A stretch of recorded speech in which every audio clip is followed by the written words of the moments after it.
Welcome back, folks, to the WP-Tonic Roundtable Show. This is episode 539. I'm losing count here. So many episode listeners and viewers. And the pandemic, the week just flies by. I've got a really great panel this week. Actually, most of them have turned up, and we got a special guest, a truly special guest that arrived at the last minute. It's like the ghost of New Year's Eve or something. I don't know. I'm going to let him. I'm not going to pronounce his. I'm going to let him pronounce his name because I'm going to butcher it. So it's old Matthew. Matthew, would you like to quickly introduce yourself quickly to the listeners and viewers? Sure. My name is Matthew Renzi. I am a data science consultant with a focus on artificial intelligence and machine learning. And I've taught over 300,000 software developers and IT professionals how to build intelligent software over the past 20 plus years of my career. Now, if you could just teach the software to build intelligent developers. Yeah. You must have read my mind there. I was just about to come out with something like that, but Sally jumps in. Because you jumped in, Sally, you might as well introduce yourself to the listeners and viewers. I'm Sally Getch. I'm here to add Y chromosomes and snark. X chromosomes and snark. All right, there we go. Well, at least you know your place. Got another great panelist. He's been away for a couple of weeks, but I'm letting him off because his wife's just about to have a child. Well, they are. Oh, yeah. One, yes. Well, you don't know. It could be twin. Well, no, you know, don't you? Sorry. Would you like to quickly introduce yourself, Vito? Yes, my name is Vito. I'm the founder of WP Feedback, which is a project delivery system for WordPress designers and developers that work with clients. That's great. And I've got my friend, John Locke. John, would you like to introduce yourself? John Locke from Lockdown Design and SEO. That's great. And I've got my friend, Stephen. Stephen, would you like to introduce? Well, you're looking very smart and relaxed there, actually, Stephen. Yeah, I'm on the road today, so apologies for any background noise, if there's any. Steven Souter from zipfish.io. We make WordPress fast by optimizing the front-end code and the servers. Looks like a comfy seat there, Steven. I'm trying to think. Are you in a Dr. Evil seat? Or are you in what kind of seat? Yeah, it even spins. Look at that. Oh my! He can That's spin. ideal. He's going up in the world. Yes. He can spin. You have to go. A very large wing chair. Yes, stroking the cat below the camera, right? Exactly. I've got my friend Spencer Forum. Spencer, would you like to introduce yourself? Spencer Foreman from launchflows.com. Rightio. Oh God, it started. And if you wanted to see all the balls ups, all the mania before the show, you should join us live on Facebook. We push the show live just before 8:30 Pacific time on the WP-Tonic Facebook page. And like I say, you can see all the unedited bits. That should be a joyous experience, to say the least. So let's go straight in. Oh, well, no, before that, I almost forgot the most important thing to do is talk about my great sponsors. And I'd like to start off with Kinsta. Kinsta is a WordPress hosting provider, a premier one. They've been sponsoring the show for a couple of years now. They're a great partner of the show. Now, if you're looking for great performance WordPress specific hosting, go to Kinsta. For your WooCommerce site, for your learning management system, anything that needs real performance and you need great support, either for yourself or for your clients. They use Google Clouds. They provide great support, great interface, all the technology bells and whistles. So if that sounds interesting, go over to Kinsta. And the main thing is tell them that you heard about them on the WP-Tonic show. That's really helpful. So let's go into the first story. WordPress 5.0 release team pulls the plug in block-based widgets. What do you reckon about this one, Sally? Well, it's interesting that this came up just exactly as somebody in the Genesis Slack was complaining about how awful the block-based widgets were. I believe her exact phrase was, "You have to scroll from here to Cleveland." I mean, from Cleveland to California to get to any of the widgets in the in the new widget screen, because they're all in that little Gutenberg sidebar. And so I know somebody that wrote a little plugin to help that. yes, I haven't had an opportunity to test that. I downloaded it right away. I want you to know it's officially in the repository. I never thought those words would come out of my mouth. They asked me what to call it. I called it Otto's Baby. I was wondering you were going to say it was up somewhere else. There we go. If you search repository for Otto's Baby, you will find my Gutenberg style fixer plugin. It is officially in there. What's your review count on it? What? What's your view count on it? Your review count. You got any stars yet? I have 0 reviews and hoping. Oh, we for have to 0 fix reviews. that. Feel free. The panel. You all have to go over. Leave me a -1 if you wish. That would be all right. Yes. Well, that would mean all the reviews, right? I'm just going to leave a I hate Gutenberg everything review, like so many people do on rando block editors. I hate change. What is this Gutenberg thing? So yes, it sounds like this was probably a good decision, and the argument basically is, Helen is quoted as saying in this article was, if we're going to introduce a new feature, you need to like be able to try it without worrying you're going to break your whole site. And that was well, that would be handy, wouldn't it? Yeah, just like possibly. So although this is like the second coming feature that they've pulled from 5.6, so that you're starting to wonder what's actually going to be in it. He's put the link. Is this the link? Oh yeah, it's a link to WordPress. We can give a review as we're chatting. Right, off you go, panel. Go into chat and leave a normal snarly WordPress review for Spencer. I think I'll put it. I'll actually put the link. I think the description is Facebook, hilarious. actually. I have a funny. I'll have a funny story when it's my time. I'll tell you what they said to me about when I submitted this, because it shows what's wrong with the mind boggles. Actually, sorry, Sandy. Sorry. Yes. So I think it's probably the right decision. Not to ship it until it's actually functional. But it is kind of unfortunate. Will that be the end of next year then? Well, we'll see, right? Gutenberg is happening in the iterative imperfect, emphasis on the iterative, and we'll see what we end up with. I do think it's come a long way since the beginning, but it does still have a ways to go. Rightio. So, Spencer, what did you think of this article? Well, what's interesting is because of, I think, Sally's influence, I decided to dedicate this to her, that when it comes to the primary plugin that I author, which is Launch Flows, I decided that I'm going to jump in and adopt to the reality that a lot of people might use the classic editor, might use the Gutenberg, might use another editor, blah, blah, blah, blah, blah, blah, blah. So in the process of making Launch Flows really, truly cross page builder compatible, I actually turned on Gutenberg.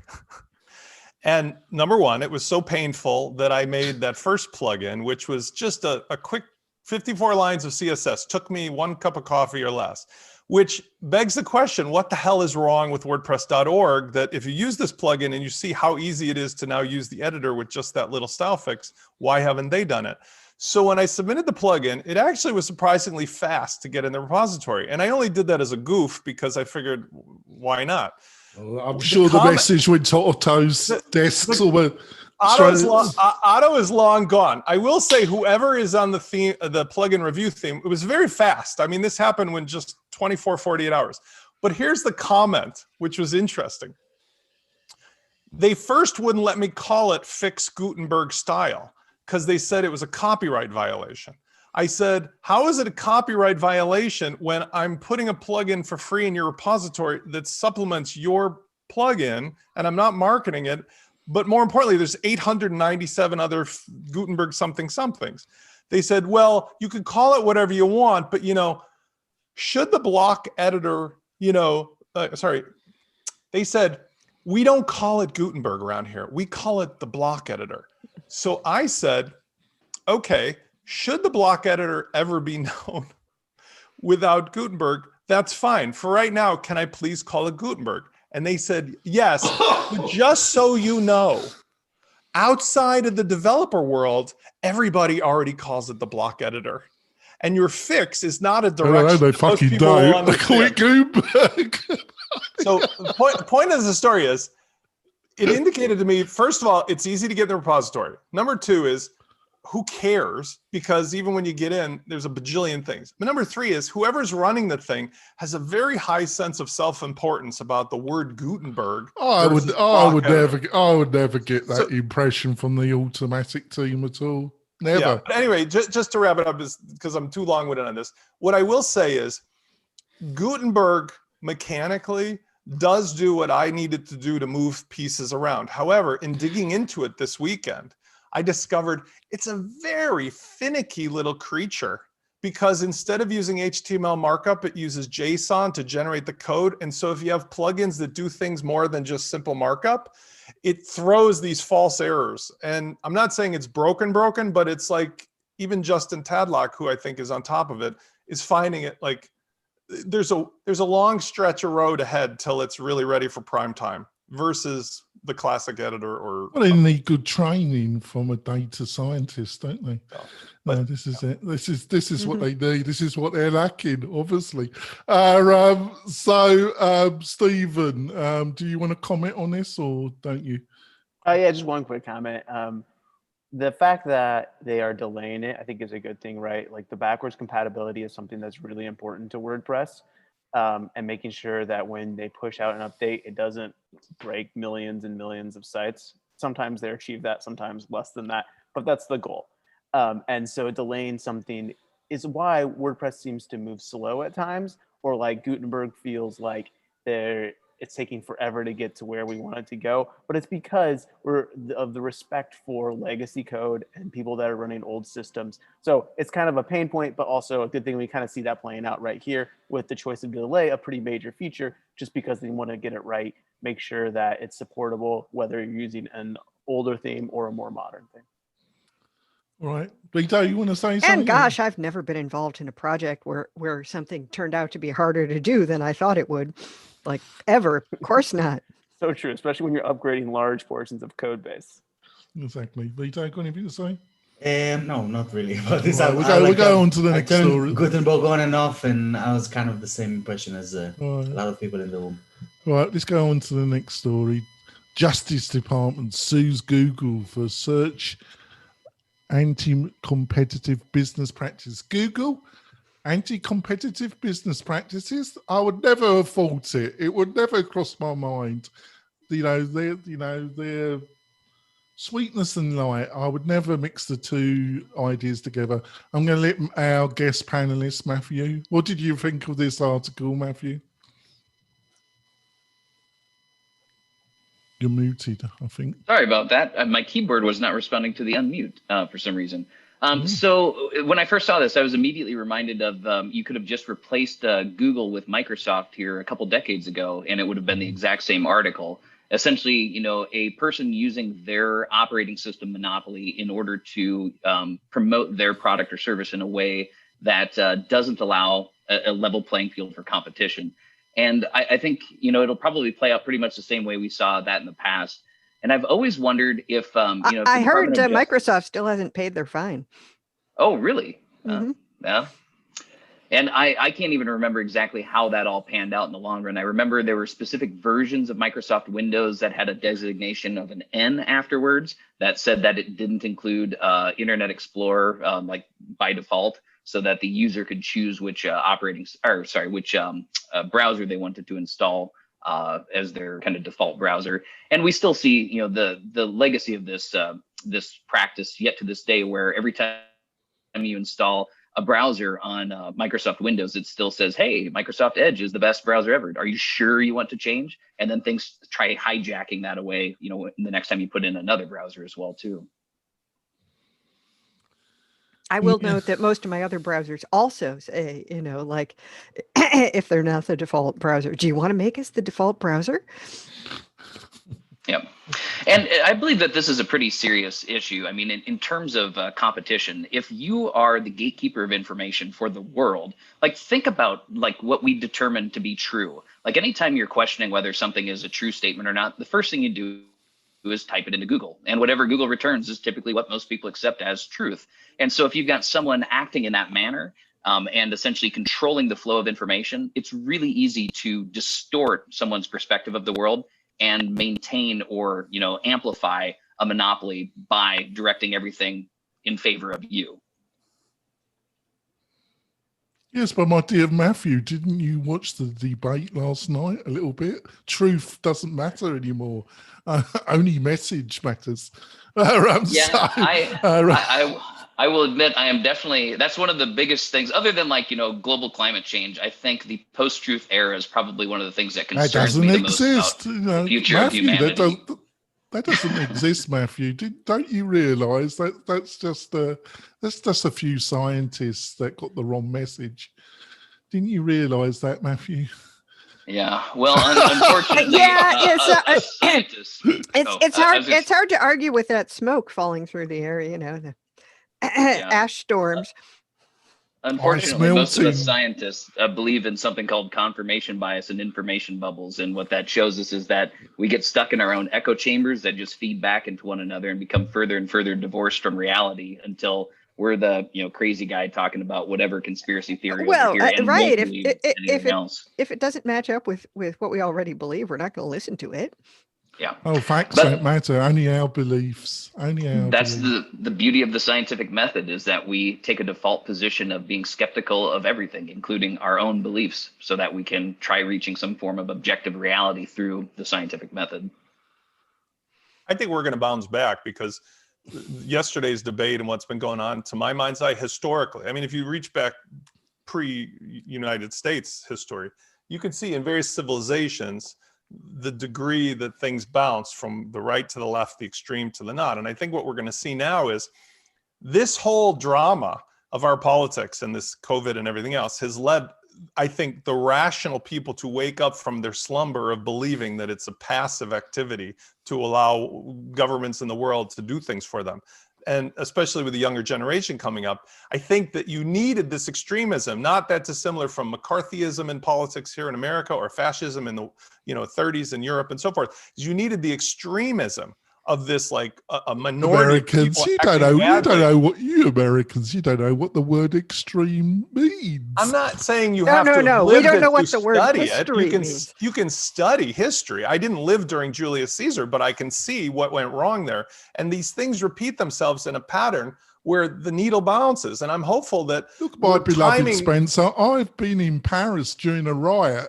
And the French know how to riot, Spencer. Yeah, I understand, but when they riot, what is the purpose of the riot? It bounces back the other way. And then you have in Paris, like, their solution to riots about worker strikes is, okay, we'll hire twice as many of you, pay you all full price, but you each work half as much time.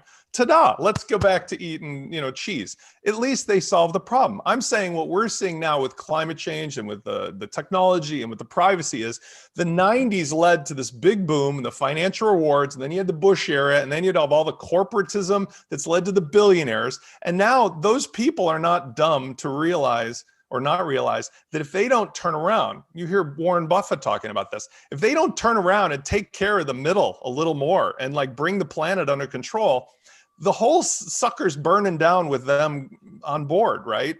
And those that are enlightened and not silly about it realize that all the money in the world isn't going to save them from people rioting or destroying the very corporations that they built up. Gone off topic here. What do you think of the Google? Do you think they are going to break up Google? You asking me? Yes, give me a one sentence answer. I don't think they're going to break them up. I think they're going to hobnail them like they did in the antitrust era of the 1890s to 1920s, where, sure, Mr.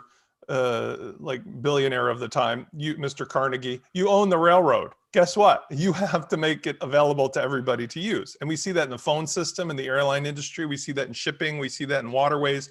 There's no way that you can allow somebody to continue to have a monopoly over the very thing that everybody uses, which is the portal for finding things on Google.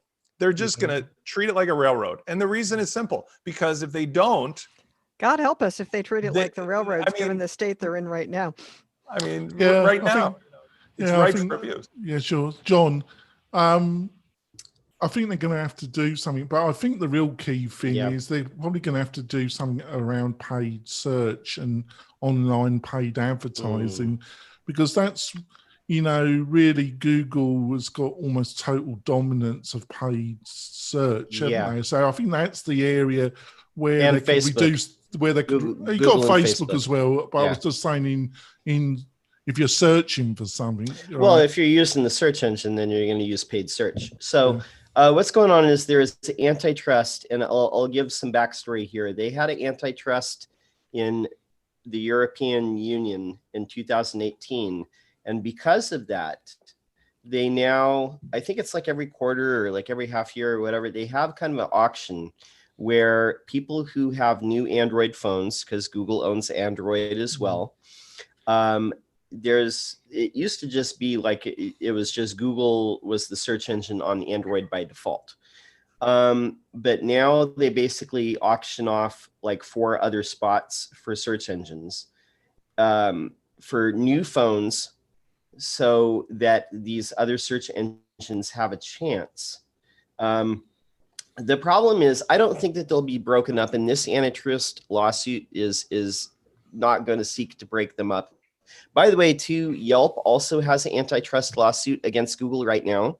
And I don't know if that's why they have favorable search rankings. Like if you're ever doing a local search, you'll notice that Yelp is almost always near the top, but they also have an antitrust lawsuit against them. The part of the problem is it's not a utility like the internet. It's a service that piggybacks off the internet. They're not, if it was like the internet itself, you would say that. But the problem is like if you use Bing and Google side to side, you can very clearly see that like Bing does not return as good of results. No. And Google has 85% market share. Bing has like 7%, and like Yahoo and DuckDuckGo and Ecosia have whatever's left over. The problem is these other search engines need to catch up. So I don't know if there's an easy way to regulate that, but basically, yeah. Well, So unless you just accept it's a monopoly and you make it publicly owned, isn't it?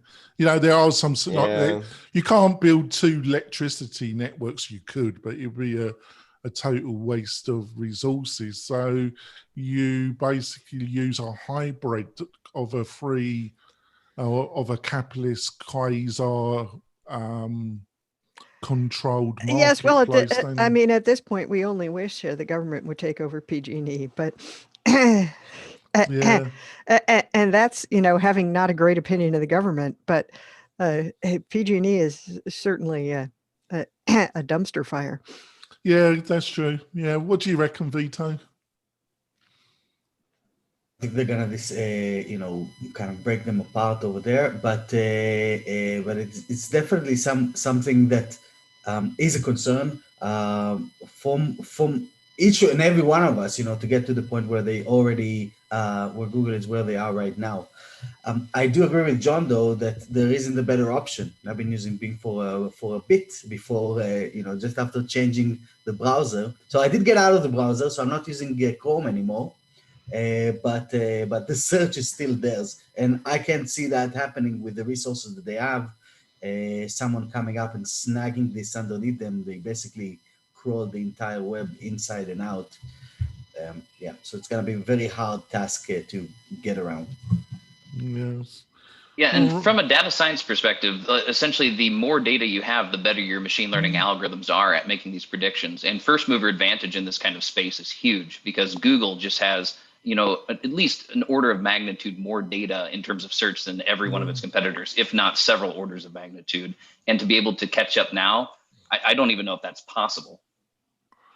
So how would you effectively put back in competition into the marketplace? Have you got any ideas, Matthew?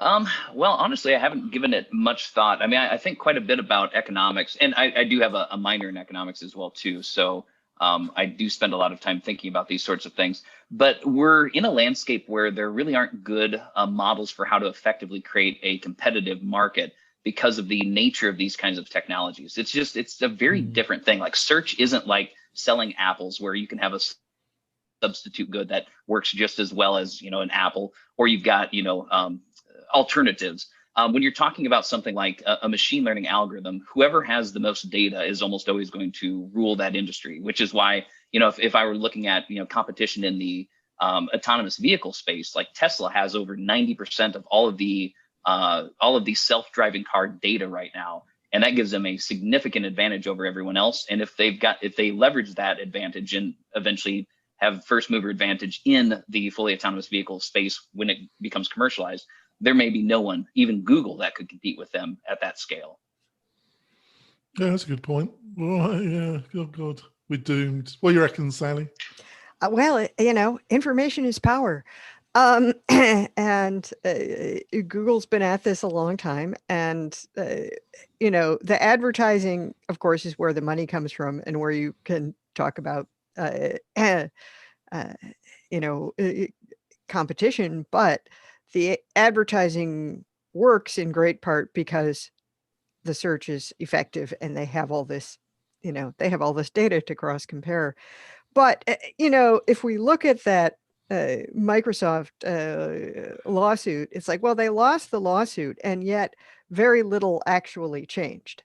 And I suspect that that may be something that happens here. And honestly, governments and courts tend to understand so little of how any of this works that they are just not very good at regulating it. And law is a much slower moving entity than tech. So it's always a game of catch up to attempt to regulate anything.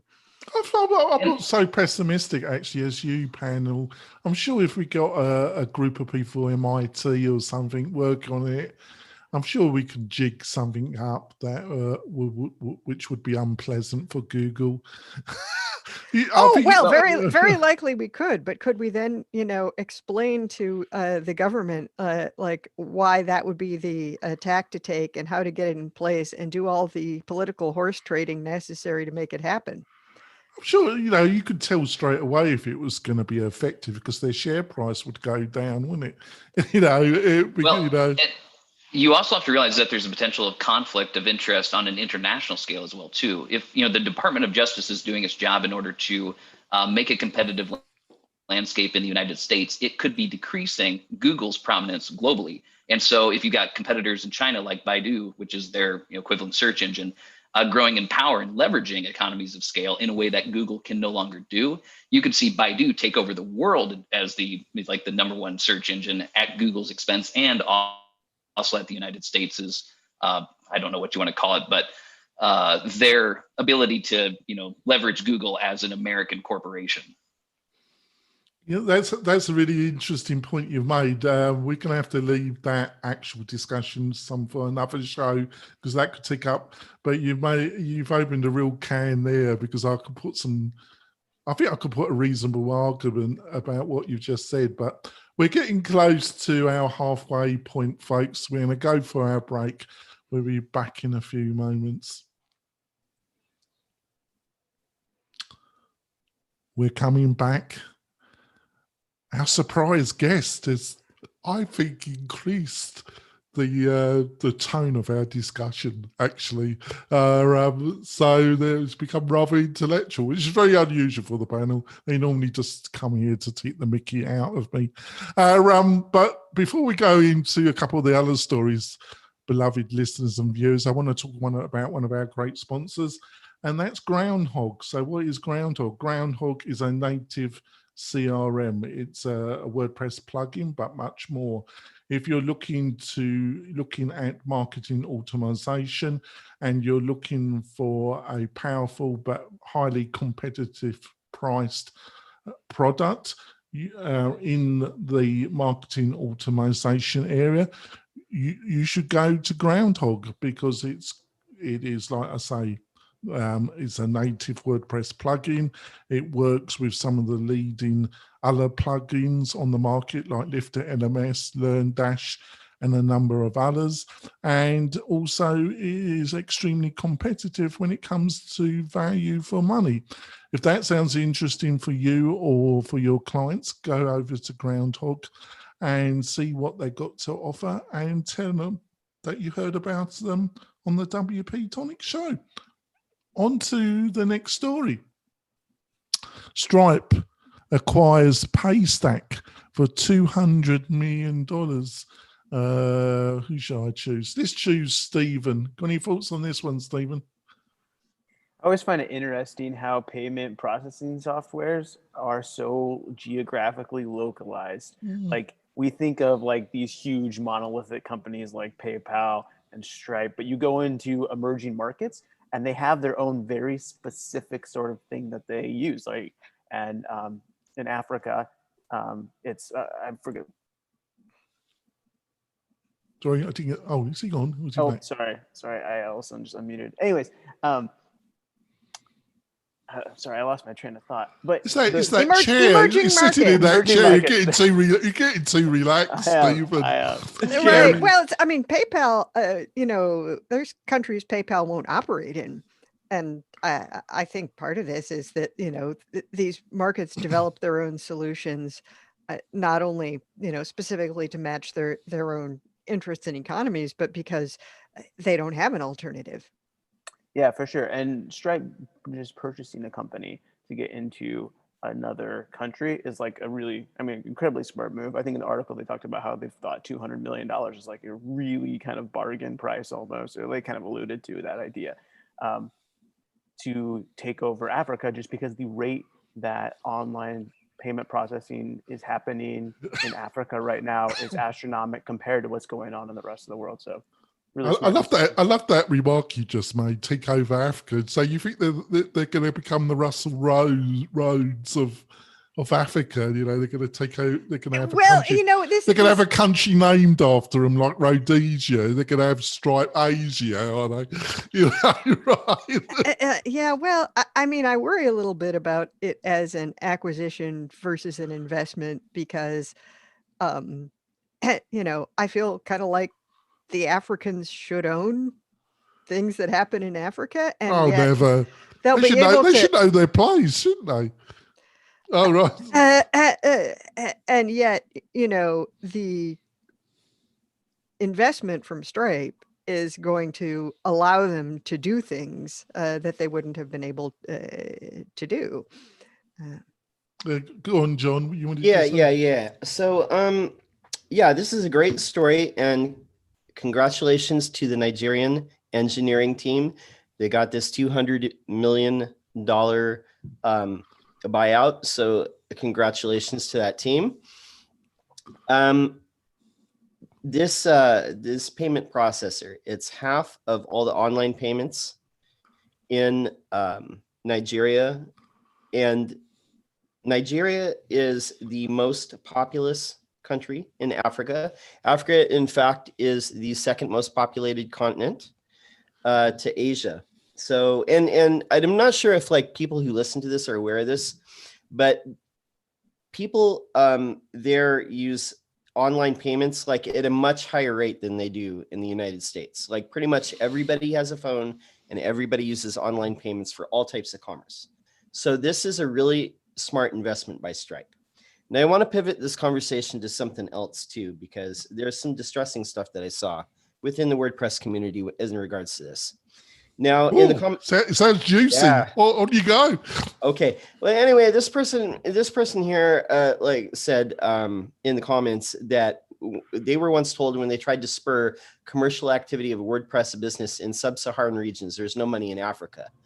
And I'm here to tell you, like, there's, you know, people in Nigeria and Kenya, they could probably code circles around some of the people like in the United States. They're emerging countries. They're not, you know, the technology and the way of living is a lot different than people perceive it to be. I also want to say too, like, end SARS, stand with the people who are experiencing this violence, the military going in and shooting peaceful protesters. One last thing I want to touch on too. I seen a member of the WordPress community. They made this comment about this story. And it was something like, oh, a Nigerian prince told him to like make this deal or something like that. Well, I've got to be honest, John. I was I'm glad you trying. didn't. I was gonna make it, and then I thought, Yeah, I'm do glad you you really didn't. want to? Do you really want to go down that Yeah. road, Jonathan? No, you don't really. But Yeah, I mean, Yes, it's a cheap and easy joke to make, and those 619 scams are a thing that happens. Done yeah, often there's by American scammers too. yes, but done by people who are sitting in internet cafes saying, "Man, Yeah. I cannot believe how stupid these white people are," and well, let's get back to what John said. What did this Yeah, but any- insightful commentator Yeah. on the WordPress tavern? Yeah, that's what they're saying. I mean, people think that there's no money and like everybody's living in huts. And I mean, come on, dude. And the Nigerian prince and like these people don't own the technology, man. Let's abandon these racist attitudes because that's what this is. the stereotypes There's a worldwide that people have are WordPress appalling. WordPress is a worldwide community. It's the entire world. It's not just the US and Europe. It's the entire world. So we need to start acting like that, and we need to grow up. And if people make stupid comments, we need to just say, man, hey, that's a stupid comment. You're coming off like was there editorial response?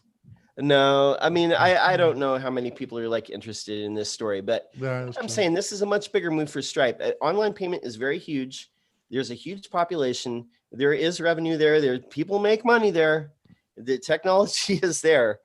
And that's what I'm saying. Congratulations to the team. I mean, so yeah, people are ignorant of the fact that one of the things that Nigerian culture emphasizes is hustle, education, ambition. I mean, if you know any first generation or second generation Nigerian immigrants, it's like, nope, I only have 2 degrees. I need another one. I became a lawyer. My parents were disappointed because all of them are doctors. It is not even remotely like the kinds of stereotypes that cause certain people in high office to make excessively stupid remarks. So what do you reckon, Spencer, by the sound of what the other panel have been saying? Yeah. Stripe got a bargain. Well, I think Stripe is one of the greater success stories in the internet space, as well as particularly using WordPress with WooCommerce. But in my experience, the Collison brothers have built a company that is the Swiss Army knife made in Ireland of something that used to be very, very hard.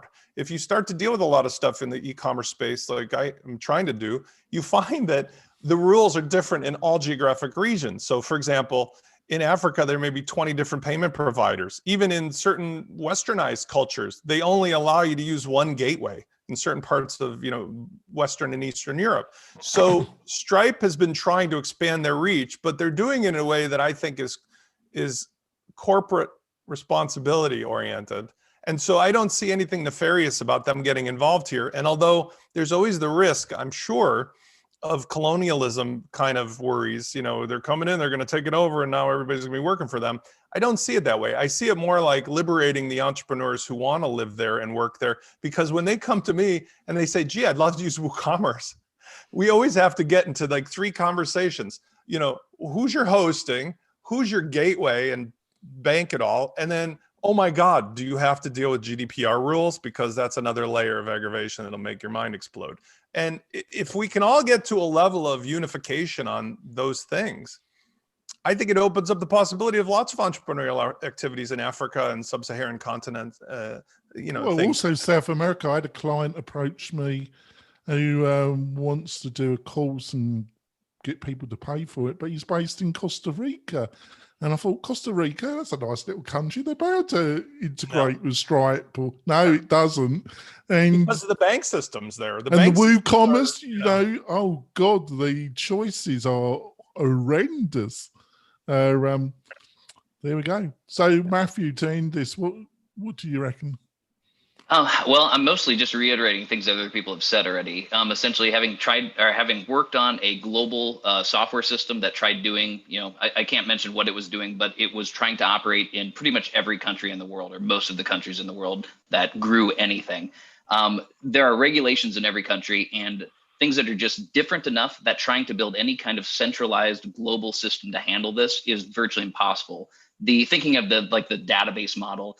The complexity grows exponentially as a function of every different country and every different set of regulations you add. So it's a very difficult problem to solve. I don't know that Stripe would have had the desire to go into a place like this and try competing directly with them. So acquiring makes way more sense because they've figured it out. They've got that first mover advantage. They've essentially captured the market for that area. That makes a lot of sense. The other thing to keep in mind is I'm in agreement that there are a lot of stereotypes and biases about Africa, especially from the Westerner mindset. And having been in Africa and worked with the software developers there, the thing that I noticed is that if there is a stereotype to be applied, is that in the United States, a lot of us are very comfortable with our lives and kind of don't have that passion or fire. But when I'm over there, they are excited about technology and how technology can be used to solve a lot of the problems that they're dealing with on a daily basis. And they've got fire inside of them. They are excited about what they can do with this technology, and they're great software developers too. So my props to the team that pulled this off. It's a ridiculous statement, really, isn't it, Matthew? Because they say Africa. Do they realise it's one of the biggest continents in the world? So try and throw Africa and South Africa, and then you go to the Sahara elements. Libya might be not the best place to actually visit at the present moment, and Somalia, but to try and classify the whole Africa on like 2 or 3 different countries, in a way, it's mind-numbingly stupid, isn't it, Matthew?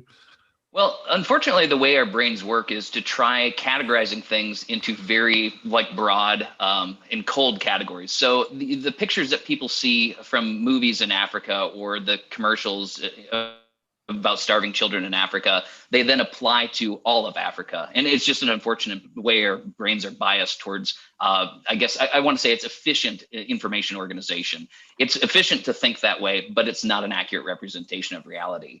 And so we develop a lot of these stereotypes and biases based on that problem with information in our brain. Yeah, I've noticed that a lot of Americans think if you're from England, you're intelligent.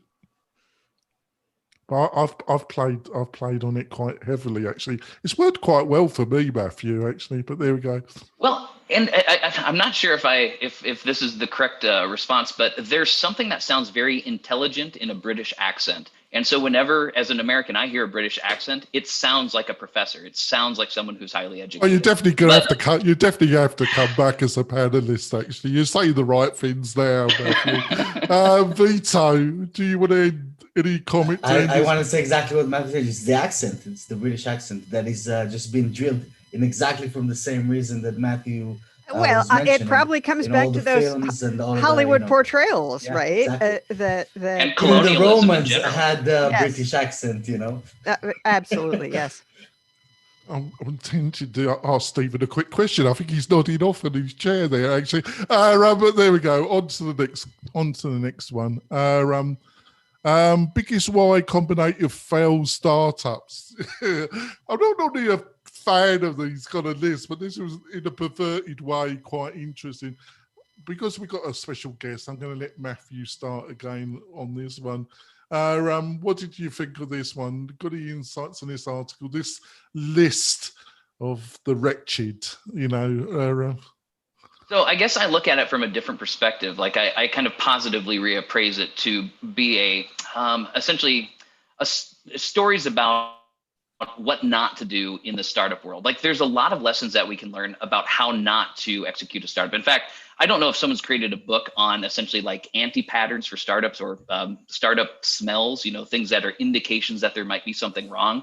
But I mean, I could, list off the top of my head a number of patterns I've seen time and time again at startups that either I've worked at or that I've consulted for that just repeat themselves over and over. And it's like, if people knew about these patterns, they would know to avoid them, or that it's an indication that we're probably heading in the wrong direction. For example, mismatch between a technical co-founder and a business co-founder, having a team that's full of ideas but no execution, or a leader that's full of ideas and no execution. And other things too, like I've been in companies where we chased demos all the time. Essentially, we were always trying to, the software team was creating the features necessary to pitch the next demo rather than working on the features that would have actually provided the most value for the largest number of potential clients.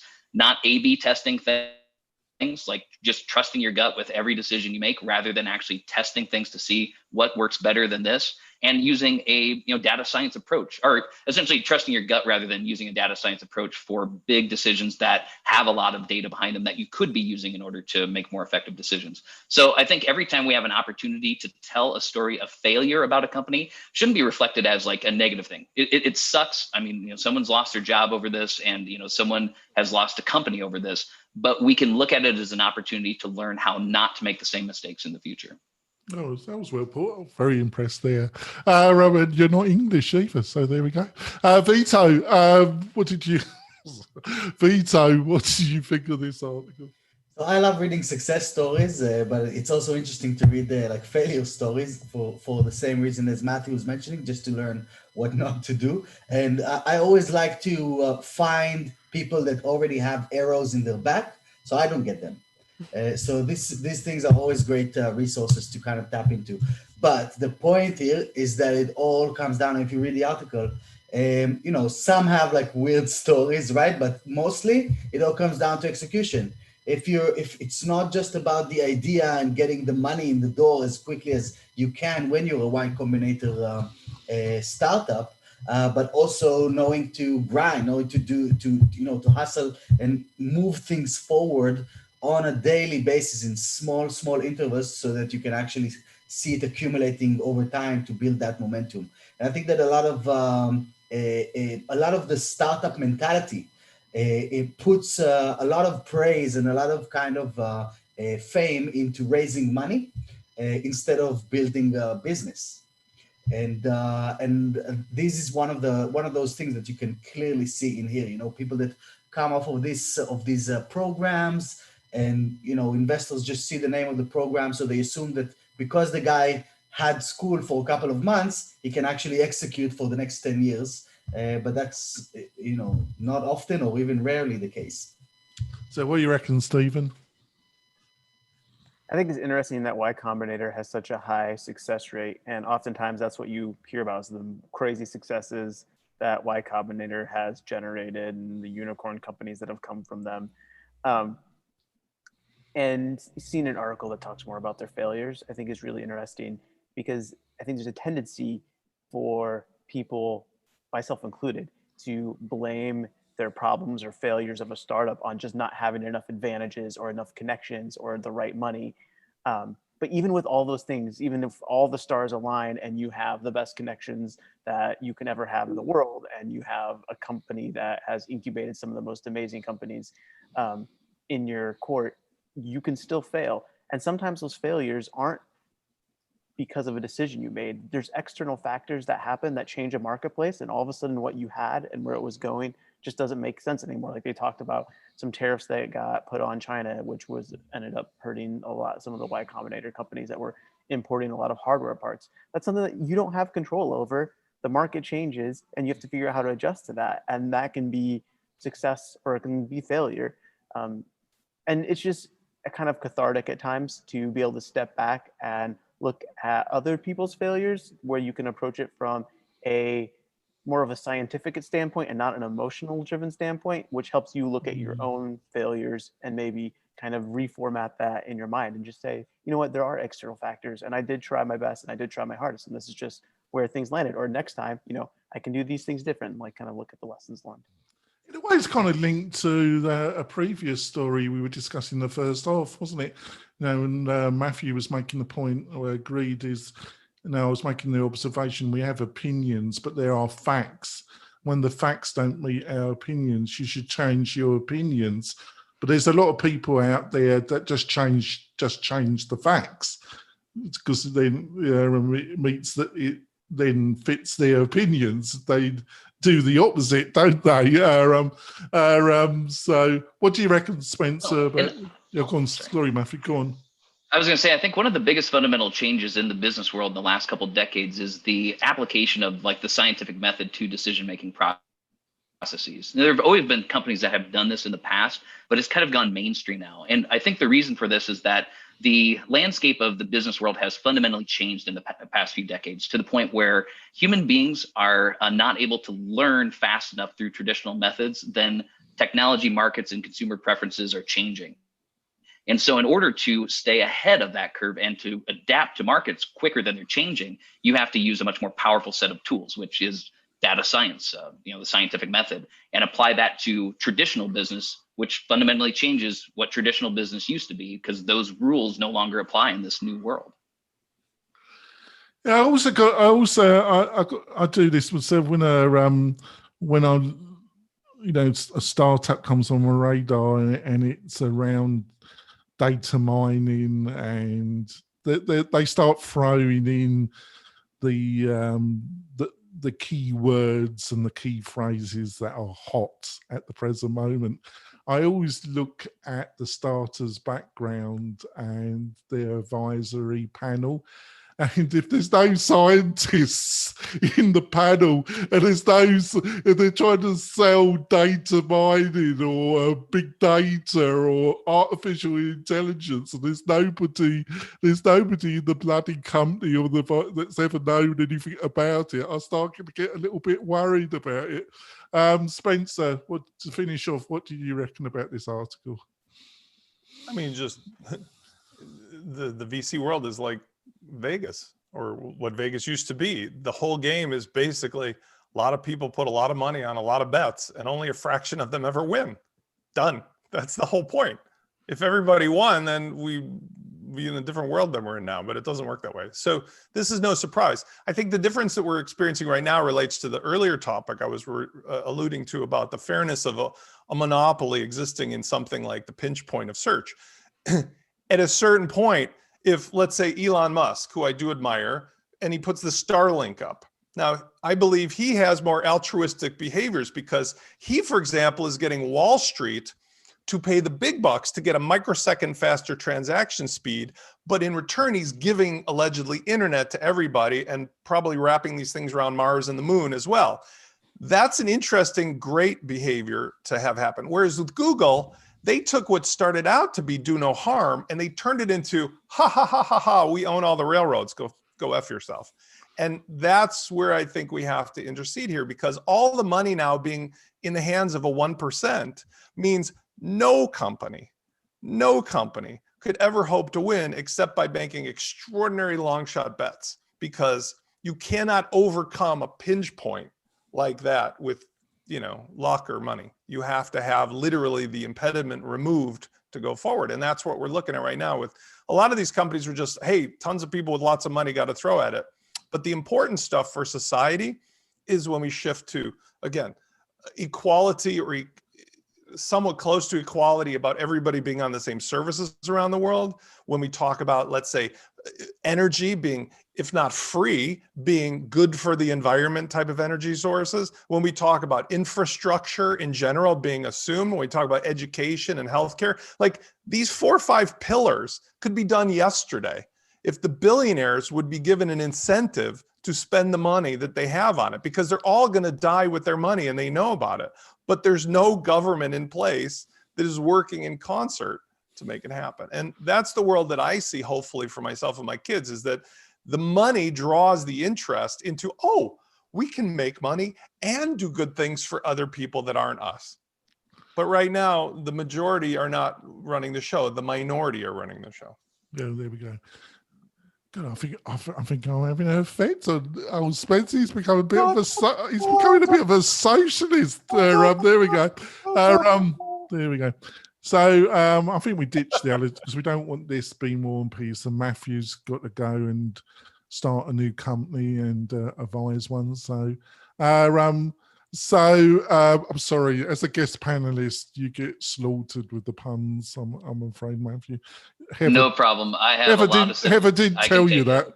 Heather didn't tell you that, did she? I know how I've known Heather for quite a long time. I know how she operates, actually. So on to the panel's recommendations. My one is a WordPress plugin called Admin 2020. They're basically really trying to move the WordPress desktop and some key functionality into the modern age. It's got some bits of it that aren't that are a bit niggly, but it's really a great attempt to move the back end of WordPress, like I say, to a level where it should be, and it's a bit of an eye opener. So it'll be in the show notes, listeners and viewers, and go and have a look at it, try it out. And I gave it a play, and like I say, it's got some rough edges, but I think you'll be impressed. So, Sally, got anything for the listeners and viewers? Well, I will say I did just have a very positive experience with importing Eventbrite events via the event aggregator extension for Modern Tribes event calendar. Working with a company that's current system for events is a bunch of custom built stuff that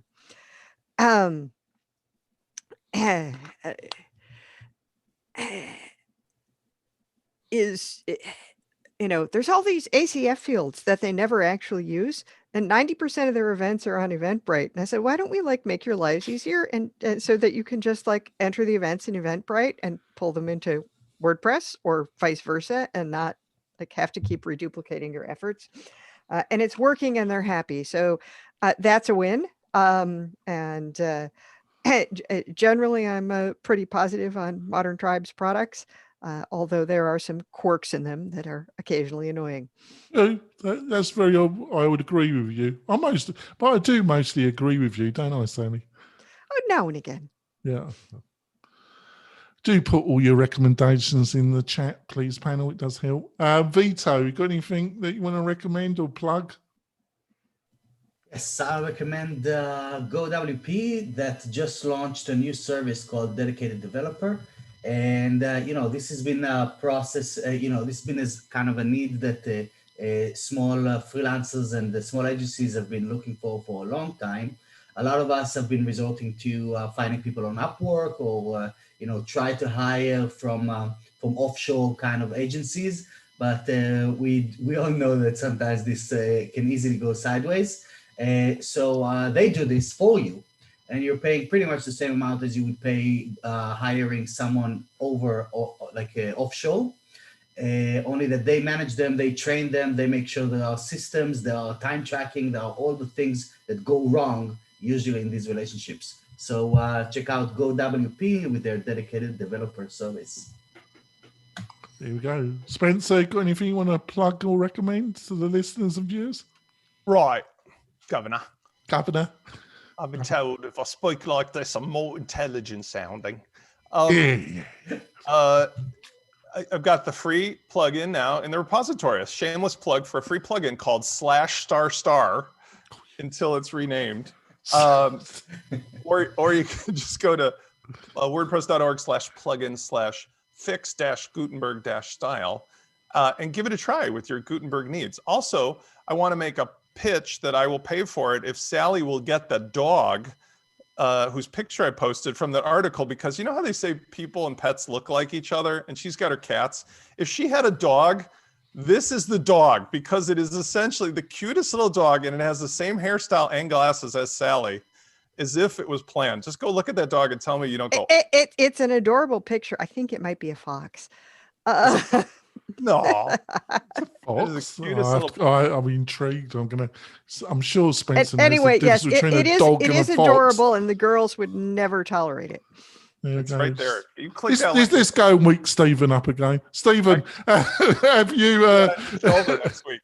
Have you got something you want to recommend? And speaking of things you're paying for, Spencer, did you in fact get that helmet? Oh yeah, did you get that? Yeah, when are we going to see it?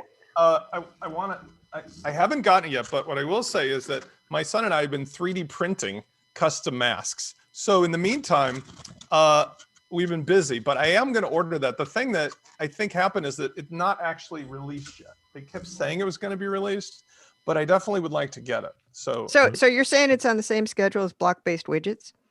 I think it's like one of those things that you would be waiting until, what was it, until you drove to Cleveland and back or something. Yeah, Right. so Yes. let's get Stephen on because So you Stephen don't- needs a nap after this. So, Stephen, got anything you want to recommend the listeners and viewers?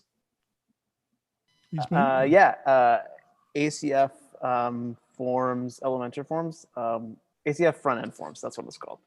They just released their payment module, which is pretty cool. That's something they've been talking about for a while now. So it allows you to hook payment. So when somebody would submit a post, that they have to pay an X dollar amount to submit that post to your site. So like if you're doing some sort of classified ad sort of thing or development support sort of thing, and it's your form, to submit a form, you have to pay a dollar amount. Kind of a cool integration. They just released that this week, so we're gonna give them a shout out. I know we talked about them before, but it's kind of a big feature. Yeah, it's great. Matthew, you probably weren't told that you were supposed to, but yeah, is there anything, any company service or anything on your radar you want to plug to the listeners? The problem is I have too many. So I don't know if you know my backstory, but I had built my own custom websites from scratch for years. And then just when I first talked to you a couple of years ago was when I was switching to WordPress myself. And I've learned so much in since we last talked about speed optimization. I understand, but somebody of your intellect, you've wasted your life. You've wasted your life, Matthew, on WordPress. I don't know. It's only for how shall I put it? The normal WordPress developer community, they are interesting people, but sorry, Matthew. Sorry, I interrupted on you. Oh, no. Ultimately, what I was going to say, if there's anyone out there yet that, and I assume most of your audience is already using WordPress and probably many are experts, but if there's anyone out there that is still on the fence about whether they should switch over to WordPress after having done this now for, I think, 2 years on WordPress versus having my own custom sites, switch to WordPress. Oh my God, it's so much easier. It's so much less maintenance. He's definitely saying the right things, panel. He said nice things about. And we didn't even pay him. No, he said nice things about WordPress. What more can you? Well, I think the selling point for me was when I realized that something like a third of all websites on the internet are WordPress. It's like, okay, yeah, there's clearly a reason that everyone's not just building their own custom websites, for everything. My friend John, got anything you want to plug to the listeners and viewers, John? Yeah. This YouTube channel, it's by Barry Schwartz. He runs SEO Roundtable. Search Rusty Brick. Anyway, he's been doing interviews, socially distanced, with different people in the SEO realm. And it's very insightful, very interesting. Nice change. I'll go have a look at that. That should be fun. Yeah, Thanks for that. Put the links into I did. Chat. That's great. Right. Thank you so much, panels. I think it's been an excellent show. Matthew has really pushed the standard up higher. This is what you want from a special guest that came on. He must be given full marks because he came here. He came on at the last minute. He's very intelligent and lovely. Other half, Heather, was supposed to come on the show, but she hopefully will be joining us next week. So you have a friend, Sally, another female. It will be nice.